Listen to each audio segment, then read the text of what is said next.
오늘 하나님께서 우리에게 주신 말씀 갈라디아서 6장 1절에서 3절 말씀입니다. 얼마 전에 인터넷에서 은퇴한 사육사를 만난 사자라는 제목의 글을 하나 보았습니다. 이 사육사가 이 사자를 잘 키우다가 3년 만에 은퇴하고 나서 3년 만에 이 사자를 만났다는 거예요. 이 영상을 한번 보십시오. 영상을 보니까 이 사자가 이 사육사한테 달려가지요. 인터넷 방송하면 전화해 주세요. 이 사자가 사육사에게 가는데 이 사자의 표정을 보면 정말 이 사람을 만나는 것처럼 아주 너무 애타게 이 사육사를 끌어안고 그리워하는 그러한 모습을 볼 수 있습니다. 제가 이거를 보면서 이 동물도 이렇게 참 이 사람에 대해서 애타하고 사랑이 하는구나 이런 마음을 이 뭉클한 감정으로 이 영상을 보고 있는데 그 글 밑에 댓글에 어떤 사람이 첫 번째 댓글을 써놓은 게 뭐였냐면 아끼다가 잃어버렸던 먹이가 제 발로 찾아왔네 이렇게 써놨어요. 참 감동을 파괴하는 그런 글이죠. 이 사람이 감동을 파괴하는 그런 글을 써놨는데 사실 생각해 보면 맞는 말입니다. 이 사자의 본성은 사람을 잡아먹으면 잡아먹었지, 이 사람을 잡아먹으면 잡아먹었지 이렇게 사람을 끌어안고 사랑하고 그리워하는 본성은 아닙니다. 그런데 어떻게 이 사자가 이렇게 사람을 그리워하고 끌어안게 되었을까요? 이 사육사에게 길들여졌기 때문에 이 사자가 자기의 이 본성을 잃어버리고 이 사람을 이토록 사랑을 하는 것입니다. 헬라어로 이 동물들을 길들였을 때 이 길들여진 동물을 뜻하는 단어가 있습니다. 이 프라이스라는 단어인데 이 프라이스라는 단어는 이 동물이 사람에게 길들여져서 그의 이 본성을 잃어버리고 사람에게 순종하여서 아주 유순해진 그러한 상태를 뜻하는 단어가 이 프라이스라는 단어입니다. 이 프라이스라는 단어에서 나온 단어가 이 성령의 열매, 온유를 뜻하는 이 프라이테스라는 단어입니다. 헬라어로 이 프라이테스 이런 단어예요. 온유, 친절, 겸손, 동정심 이런 뜻이 있는데 이 동물에 관해서 길들이다, 또 이 길들여져서 유순한 짐승 이러한 것을 뜻하는 이 프라이스에서 나온 단어입니다. 그러니까 이 동물이 길들여져서 본능이 통제되고 사람에게 순종하는 것처럼 이 성령의 열매 온유라는 것은 육체의 본성, 정욕과 탐심이 통제되고 하나님의 말씀에 순종하는 성품을 이 온유다라고 이야기를 합니다. 그러니까 이 온유는 단순히 유순하고 또 이 착한 것을 뜻하는 말씀이 아니라 하나님에게 훈련받고 또 마음이 다듬어져서 하나님의 말씀에 순종할 수 있는 상태, 그 상태를 반영 이 온유라고 말씀합니다. 성숙한 성도라면 마땅히 맺어야 할 열매가 바로 이 온유의 열매입니다. 우리는 이러한 이 온유의 열매를 어떻게 맺을 수 있을까요? 이 온유는 예수님께 배워야 맺을 수 있는 열매입니다. 마태복음 11장을 보면 우리 예수님께서 우리들을 초청하시면서 나는 온유하고 겸손하니 내게 배우라 라고 말씀하시는 장면이 있습니다. 예수님께서 이 내게 배우라 라고 말씀하신 그 온유는 어떠한 모습입니까? 우리 예수님께서 십자가 위에서 이 십자가에서 온유가 어떠한 것인지를 우리에게 본을 보여주셨습니다. 우리 예수님께서 십자가에 달리시기 위해서 잡히실 때 옆에 있던 제자 베드로가 이 대제사장의 종 말구의 길을 칼로 베어버린 적이 있습니다. 그때 우리 예수님께서 하신 말씀을 한번 보십시오. 마태복음 26장에 나오는데 네 칼을 도로 칼집에 꽂으라. 지금 12군단 더 되는 천사를 보내시게 할 수 없는 줄로 아느냐. 이 무슨 말씀입니까? 지금 12군단 되는 천사를 부를 수 있다는 거예요. 충분히 부를 수 있다는 거죠. 그런데 왜 부르지 않아요? 54절에 보니까 만일 그렇게 하면 이런 일이 있으리라 한 성경이 어떻게 이루어지겠느냐라고 말씀하고 있습니다. 그러니까 하나님의 말씀이 이루어지게 하기 위해서, 하나님의 뜻에 순종하기 위해서 지금 이 12군단 더 되는 천사를 부를 수 있지만 부르지 않는다라는 말씀입니다. 우리 예수님께서는 하나님의 뜻을 이루기 위해서 무력하게 잡히셨을 뿐 아니라 또한 무력하게 조롱당하셨습니다. 또 무력하게 십자가 위에 달리셨죠. 십자가 위에서도 이제 하나님의 뜻을 이루기 위해서 기도하셨고 또 지금 자신을 십자가에 못 박았던 그 어리석은 백성들, 그 죄인들의 용서를 위해서 기도하신 분이 바로 예수님입니다. 이 모습이 바로 예수님의 온유다라는 겁니다.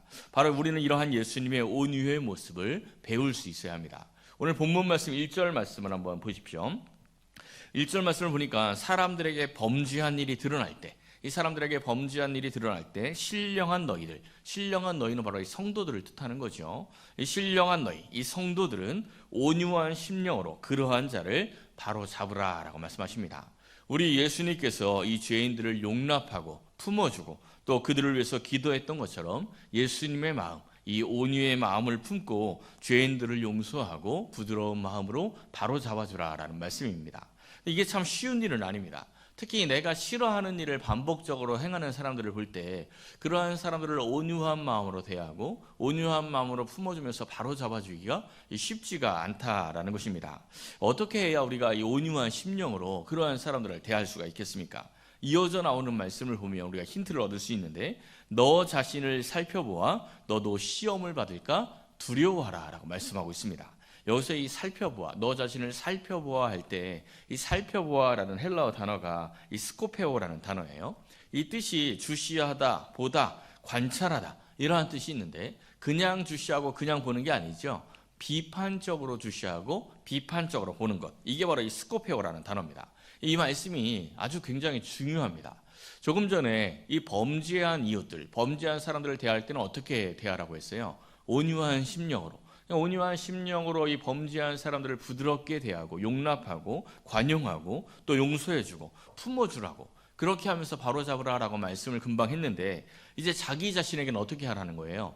자기 자신은 온유한 심령으로 자기 자신을 보는 게 아니라 비판적인 시선으로 자기를 보라는 겁니다. 이 비판적으로 자기를 보아야 시험에 들지 않는다라는 것입니다. 역으로 말하면 자기 자신을 비판적으로 볼 수 있는 사람, 자기 자신을 비판적으로 주시하여서 자기 자신을 바르게 하는 사람이 다른 사람을 온유한 심령으로 대할 수가 있다라는 그러한 말씀입니다. 이 온유한 모습에 반대되는 이 대표적인 모습을 분노하는 모습이라고 생각할 수 있을 겁니다. 이 분노에 대해서 한옥 목사님이 책을 하나 썼었는데, 제목은 정확하게 기억이 나질 않습니다만 이분의 이 책 가운데 이 내용을 보면은 그런 이야기가 나와요. 이 분노의 심령을 버리지 못하는 사람이 하는 가장 큰 착각은 이 상황이나 상대방이 나를 화나게 만든다라고 생각하는 것이라고 이야기를 합니다. 왜냐하면 이 화라는 것은 내 안에 있던 없던 화가 이 상황이나 상대방에 의해서 만들어지는 게 아니라 원래 내 안에 화가 있었는데 그 상황이나 상대방에 의해서 내 안에 있던 화가 드러나는 것이기 때문이다라는 겁니다. 이게 참 어떻게 보면 비슷한 말인 것 같은데 굉장히 큰 차이가 있습니다. 화가 날 때 이 상대방이나 상황 때문에 내가 지금 화가 났다, 이렇게 생각을 하는 사람의 시선은 지금 이 상대방이나 상황을 향해 있는 것입니다. 그런데 이 화나 분노가 날 때, 내 안에 있는 이 화가 지금 또 드러나는구나, 이렇게 생각하는 사람은 상대방이나 상황을 바라보는 것이 아니라 자기 자신을, 나 자신을 이 스코페오 할 수 있는 사람이기 때문에 자신이 가듬어지고 이제 온유의 열매를 맺을 수 있는 그러한 사람이 된다라는 것입니다. 그런데 이 문제는 이 자기 자신을 이 비판적으로 봐야 이렇게 온유의 열매를 맺을 수가 있는데, 이 문제는 상대방을 비판적으로 보는 것은 참 쉬운데 자기 자신을 비판적으로 보는 게 쉽지가 않다라는 것입니다. 자기 자신을 냉철하게 바라보는 게 쉬운 일이 아니다는 거죠. 어떻게 할 때 가능할까요? 이 성령의 9가지 열매에 대한 말씀을 보면 마지막에 하시는 말씀이 있습니다. 갈라디아서 5장 23절과 24절에 보십시오. 마지막 끝날 때 이제 9가지 열매에 대한 말씀이 딱 끝이 나고 나서 24절에 나오는 말씀이, 그리스도의 예수의 사람들은 육체와 함께 그 정욕과 탐심을 십자가에 못 박았느니라 라고 말씀합니다.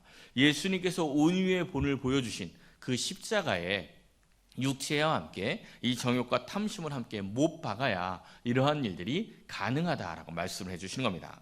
사람이 십자가에 못 박으면 어떻게 됩니까? 이 십자가에 못 박히면 사람이 죽습니다. 이 육체와 함께 정욕과 탐심을 십자가에 못 박았다라는 것은 육체의 본성과 함께 정욕과 탐심을 십자가에 죽였다라는 것입니다.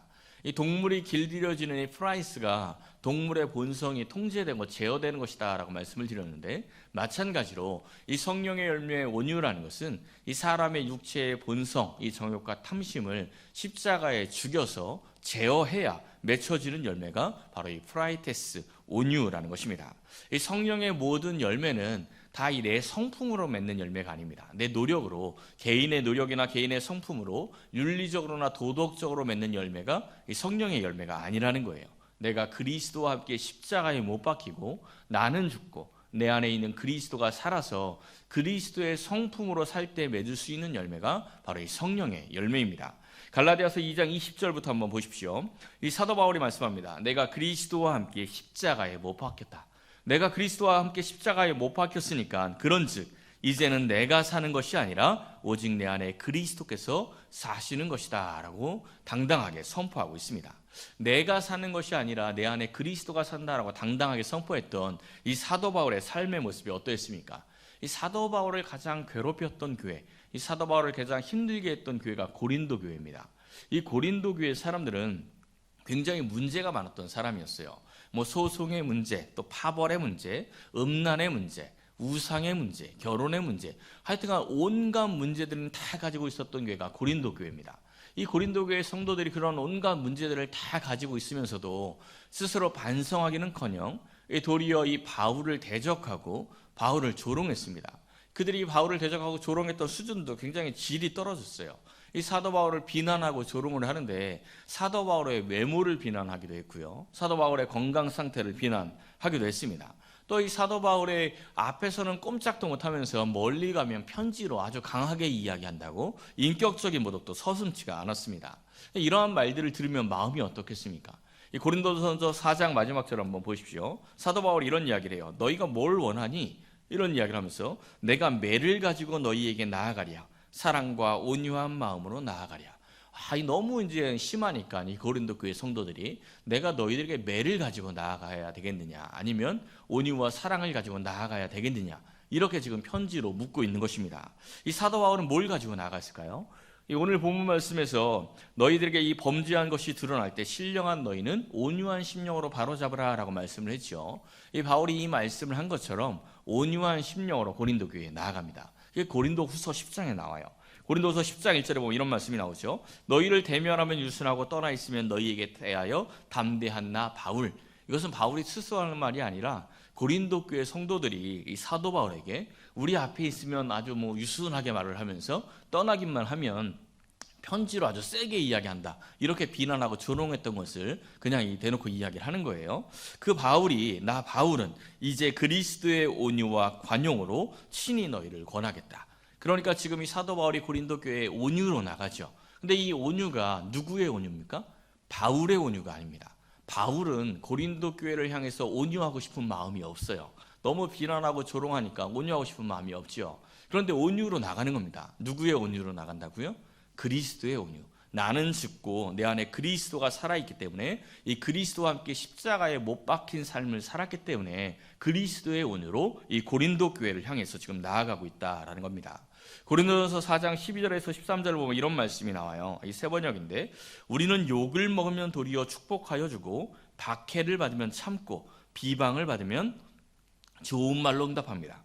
우리는 이 세상의 쓰레기처럼 되고 이제까지 만물의 찌꺼기처럼 되었습니다. 이 말씀은 어떤 의미냐면 우리가 이 세상의 쓰레기 만물의 찌꺼기 취급을 받아도 상처받지 않고 신경 쓰지 않습니다. 오히려 다 참고 인내하고 더 좋은 말로 응답을 합니다. 이런 말을 하는 것과 같습니다. 왜냐하면 이미 스스로를 이 만물의 세상의 쓰레기 만물의 찌꺼기와 같다라고 스스로 생각을 하고 있기 때문에 그렇습니다. 디모데전서에서 보면 사도 바울이 무슨 말을 합니까? 죄인 중에 괴수가 바로 나다, 이런 말을 합니다. 죄인 중에 대장, 최고의 죄인이 바로 나다라고 말씀했던 것이 바로 이 사도 바울입니다. 이 말은 그냥 하는 말이 아니죠. 사도 바울은 스스로를 돌아볼 때, 이 스스로를 생각해 볼 때 정말 죄인 중에 괴수라고 생각했습니다. 이 죄인 중에 최고의 죄인이 바로 자기라고 생각을 하니까 주변에 있는 사람들이 너 나쁜 놈이다, 너 도둑놈이다, 이렇게 이야기해봐야 아무런 상처를 받지 않습니다. 도리어 그렇게 그 정도로 표현해줘서 고맙네, 이렇게 생각을 하는 거지 그 말에 상처를 받지 않는다라는 것입니다. 3절 말씀을 한번 보십시오. 3절에 보면 아무것도 되지 못하고 된 줄로 생각하면 스스로 속임이라, 이렇게 말씀합니다. 공동번역을 보면 사실 아무것도 아닌 사람이 무엇이나 된 것처럼 생각한다면 스스로를 속이는 것입니다 라고 이야기를 하고 있습니다. 사실 우리는 아무것도 아닌 사람들입니다. 아무것도 아닌 사람들인데 우리가 스스로 무엇인가 된 줄로 생각하기 때문에 상처를 주기도 하고 또 상처를 받기도 하는 그러한 사람들이 되는 것입니다. 저는 이 목사라는 직분에 대한 두려움이 있습니다. 왜냐하면 제가 어릴 때 제 어머니께서 목사님들을 아주 지극정성으로 섬겼습니다. 목사님들을 대할 때 예수님을 대하듯이 대했어요. 제가 어릴 때부터 그러한 모습을 보고 자랐기 때문에 이 목사님이라는 존재를 아주 높게 생각을 했습니다. 거의 사람 같지 않게 생각을 했어요. 굉장히 높은 분, 아주 이 성스러운 분이라고 생각을 했습니다. 그래서 제가 목사 안수를 받을 때도 이 목사라는 직분 받는 게 너무 두려워서 2차례나 미루었다가 이 선배 목사님의 책망을 듣고 목사 안수를 받았습니다. 근데 이제 여전히 목사라는 직분에 대해서 아주 높게 생각하는 마음이 있다 보니까 제가 제 스스로를 보면 목사 같지가 않은 거예요. 제가 생각하는 목사의 수준은 아주 높거든요. 제가 생각하는 수준의 목사는 아주 높은데 제가 그러한 모습을 스스로 갖고 있지 않다라고 생각을 하니까 내가 이 목사 같지 않은 거예요. 그래서 스스로 생각하기를 나는 자격이 없는데 이 목사의 모습이 될 만한 모습이 없는데도 불구하고 하나님이 나를 목사로 세워주셨으니까 겸손하게 살아야 하겠다. 목사라고 고개 빳빳하게 살면 안 되겠다. 이런 다짐을 했습니다. 그리고 이제 목사 안수를 받고 나서 몇 달 지나지 않아서 이 목회자 세미나에 제가 참석을 했어요. 근데 이 목회자 세미나에 갔더니 여기는 이제 목사님들, 전도사님들이 모여 있는데 이 목사님들은 이제 소수가 참석을 했어요. 근데 이 세미나 장소에서 이 목사님들은 좀 특별 대접을 해줬습니다. 따로 이 테이블을 따로 마련해 놓고 목사님들은 그 테이블 위에 앉아서 세미나를 들었는데 이 목사님들은 음료수도 달라요. 뭔가 막 간식도 다르고 뭔가 특별한 대접을 해줍니다. 전도사님들은 이제 일반 회중석에 앉아 있는 거예요. 이 세미나를 주최하는 그 교회에 있는 전도사님들, 이 스텝 전도사님들이 오시는 분들을 딱 이렇게 들어오실 때 목사냐 전도사냐 묻고 목사님이면 이제 이 목사님 좌석으로 안내를 하는 겁니다. 근데 제가 딱 들어갔는데 이분들이 저한테는 목사냐 전도사냐 묻지도 않고 그냥 전도사 자리로 안내를 하는 거예요. 그래서 제가 전도사 자리로 안내를 받으면서 속으로 무슨 생각이 들었냐면 아니 이것들이 목사를 못 알아보고 이런 생각이 딱 드는 겁니다. 아니 스스로는 목사의 자격이 없다라고 생각을 해놓고는 상대방이 목사 취급 안 해준다고 이것들이 라는 마음이 순간 탁 나왔다는 거예요. 사실 생각해보면 그때 겨우 35인데 그 젊은 사람이 목사 안수를 몇 달 전에 받았는지 안 받았는지 어떻게 알겠어요. 그냥 자기들 또래니까 전도사인가 보다 하고 전도사님 자리들로 안내를 해 주었겠죠. 스스로 속고 있는 겁니다. 스스로 겸손하다라고 생각을 했지만 스스로 뭔가 된 줄로 이미 생각을 하고 있다는 거죠. 스스로 된 줄로 생각을 하니까 상처받고 상처 주는 그러한 사람이 되는 겁니다. 이 사도 바울은 원래 아주 완악하고 교만했던 사람입니다. 사도행전에 있는 말씀을 한번 보십시오. 이 최초의 선교자 스데반을 돌로 쳐 죽이는 이 주도자 역할을 했던 사람이 바로 이 사도 바울이었습니다. 또 이 교회를 잔멸하고 성도들을 끌어다가 옥에 넘겼습니다. 왜 사도 바울이 이런 일을 했습니까? 이 사울 때 이런 일들을 했던 것은 율법에 관해서는 자기가 최고라고 생각했기 때문에 그렇습니다. 하나님의 말씀은 내가 제일 잘하는데 이 교회 예수를 믿는다 하는 사람들이 말씀도 제대로 모르면서 저렇게 한다 이런 마음들이 있었기 때문에 이 교회를 잔멸하는 그러한 사람이 되었다는 것이죠. 그런데 그가 사도행전 9장에서 예수님을 만납니다. 예수님을 만나고 자기 자신에 대해서 깨닫게 되죠. 자기 자신을 볼 줄 알게 됩니다. 자기의 비천함을 알게 되고 나서 이제 온유의 열매를 맺을 수 있는 그러한 사람이 된 것입니다. 우리도 예수님을 만났다면 자기 자신을 바르게 보고 또한 자기 자신을 바르게 깨달아서 온유의 열매를 맺을 수 있어야 합니다. 자기 자신을 비판적으로 볼 때 자기가 어떠한 존재인지 바르게 볼 때 온유의 열매를 맺을 수 있다는 것을 꼭 기억하시기를 소원합니다. 우리가 이 주님을 닮아서 온유의 열매를 맺을 때 하나님께서 우리에게 분명하게 언약하신 축복이 있습니다. 다시 한번 1절 말씀을 다시 한번 보십시오. 온유한 심령으로 그러한 자를 바로잡고 이런 말씀이 나와요. 온유한 심령으로 이 범죄한 사람들을 바로잡으라 라고 말씀하고 있는데 이 바로잡다라고 번역된 단어가 헬라어로 카타르티조라는 단어입니다. 이 단어의 뜻이 회복하다, 완전하게 하다 이런 뜻이 있어요. 그러니까 온유한 심령으로 범죄한 사람들을 회복하게 하고 완전하게 하라라는 말씀입니다. 이 온유의 열매를 통해서 얻는 복이 바로 이 복입니다. 온유는 회복하게 하는 능력이 있습니다. 완전하게 하는 능력이 있어요. 우리가 온유의 열매를 맺을 때 회복의 복을 얻는 것이고 완전하게 되는 복을 얻는 것입니다. 그럼 무엇이 먼저 회복이 될까요? 가장 먼저 회복이 되는 것이 바로 하나님의 형상입니다. 온유의 열매를 통해서 하나님의 형상이 회복이 되는 거예요. 마태복음 11장의 말씀을 다시 한번 보십시오.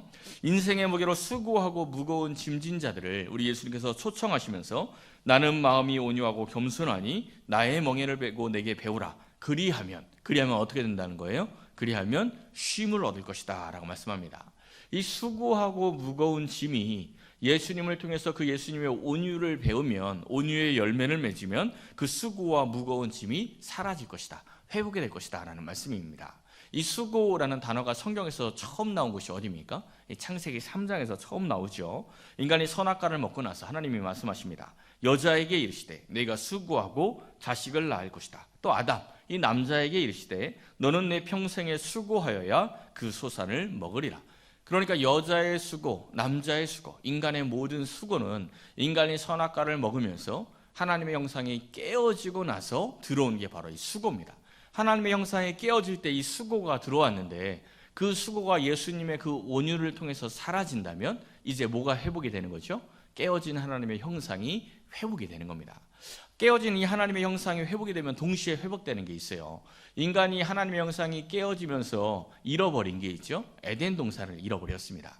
그러니까 하나님의 형상이 회복이 되면 에덴 동산, 이 하나님의 나라도 함께 회복이 되는 겁니다. 시편 37편에 이런 말씀이 나옵니다. 온유한 자들은 땅을 차지하며 풍성한 화평으로 즐거워하리로다. 그 땅을 누릴 것이다 라는 말씀입니다.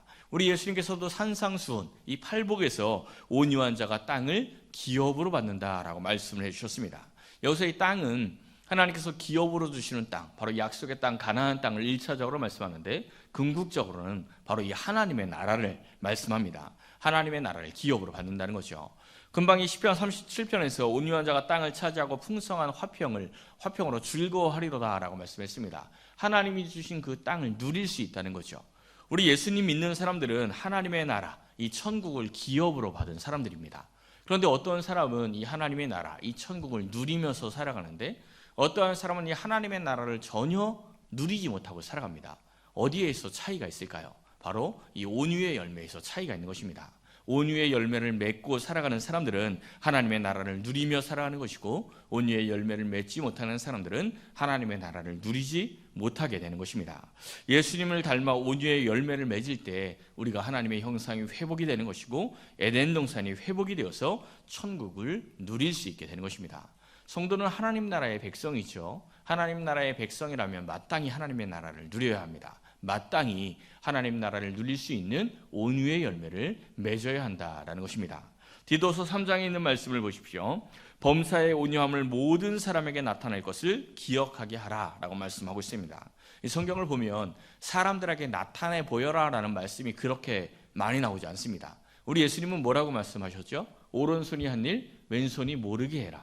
기도할 때는 골방에 들어가서 안 보이게 기도해라. 금식할 때는 머리에 기름 바르고 얼굴을 씻어서 사람들에게 드러나지 않게 하라. 다 드러나지 않게 하라고 예수님이 말씀을 해주셨습니다. 그런데 이 말씀을 보니까 온유는 사람들에게 드러나게 하라는 거예요. 온유뿐 아니라 성령의 열매는 사람들에게 드러나게 해야 하는 열매들입니다. 이 세상에 보여주어야 하는 열매들이 바로 이 성령의 열매라는 것입니다. 때로는 역으로 우리가 열매를 맺어서 보이는 것뿐 아니라 역으로 우리가 이 보여줌을 통해서 열매를 맺게 될 때가 있습니다. 우리의 속이 막 부글부글 끓어오르고 분노가 차오를 때가 있어도 역으로 이 겉으로 내가 온유의 모습을 보이려고 애를 쓰다 보면 내 마음이 다듬어지고 내 심령이 다듬어져서 이제 진짜 성령의 열매, 온유의 열매를 맺게 된다라는 것입니다. 우리 예수님께서는 우리에게 내게 온유를 배우라 라고 말씀해 주셨습니다. 그런데 우리에게 온유의 열매가 맺히지 않는다면 나는 지금 예수님께 배우지 않고 있는 겁니다. 예수님의 제자가 아니라는 것이죠. 사랑하는 성도 여러분, 예수님의 온유로 우리가 구원을 받았습니다. 그 온유함을 본받아서 교회와 가정과 일터 또한 거하는 모든 곳에서 온유의 열매를 맺고 또한 예수님의 제자가 되어서 하나님의 나라를 회복하고 또한 하나님의 나라를 누리시는 모든 성도님들이 되시기를 예수님의 이름으로 간절히 축원합니다.